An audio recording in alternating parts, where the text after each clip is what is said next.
Bonjour à toutes et à tous. Aujourd'hui, on va parler d'un sujet qui nous concerne presque toutes et tous, à un moment donné ou à un autre, le perfectionnisme.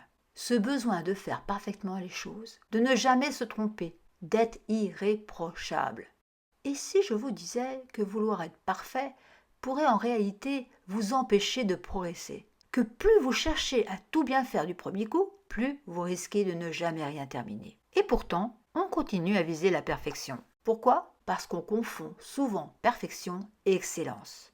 Dans cet épisode, nous allons décortiquer ce piège séduisant. Pourquoi on veut tant être parfait ?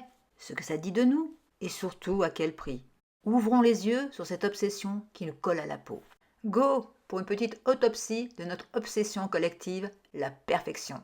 Âme sensible, restez quand même. D'abord, il faut dire une chose. Personne ne devient perfectionniste par hasard. Souvent, on commence très tôt, dans l'enfance. Peut-être qu'on a grandi dans un environnement où il fallait bien faire pour être valorisé. Par exemple, des parents exigeants qui vous félicitaient que quand vous aviez 18 sur 20, mais pas quand vous aviez 16. Ou au contraire, des parents absents ou inconstants. Et du coup, vous faisiez tout pour mériter leur attention.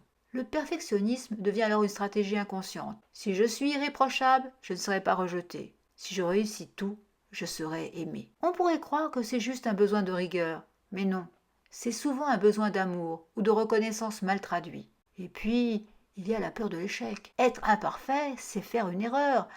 C'est vu comme une menace. Du coup, le perfectionnisme devient une armure. Mais une armure lourde, fatigante et qui vous empêche parfois d'agir tout court. Ensuite, il y a ce que la société renforce autour de nous. On vit dans une époque où tout pousse à la performance. À l'école, dans le travail, sur les réseaux sociaux. On valorise ceux qui réussissent, qui brillent, qui font plus que les autres. On ne voit que le résultat final, les réussites, les photos parfaites, les parcours sans faille. Mais on ne voit jamais les brouillons, les doutes, les ratés. Et quand on se compare à cette illusion de perfection, on se sent en retard, pas assez bien. Alors, on redouble d'efforts, on devient exigeant avec soi, trop exigeant. Il y a aussi une idée très présente dans notre culture, celle du mérite. Il faut souffrir, s'épuiser, être parfait pour mériter sa place, sa réussite, son bonheur. Et c'est profondément ancré, mais c'est faux. On a de la valeur même quand on échoue, même quand on doute, même quand c'est imparfait.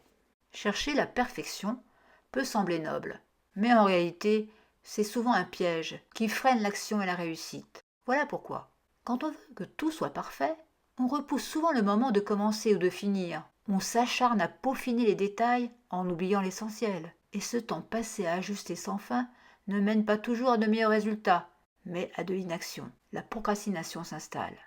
Puis, la peur de faire des erreurs empêche d'oser prendre des risques ou d'expérimenter. Or, c'est souvent en testant, en tâtonnant, qu'on trouve des idées nouvelles et des idées meilleures. Et donc, la créativité et l'innovation en souffrent. Le stress et la pression augmentent.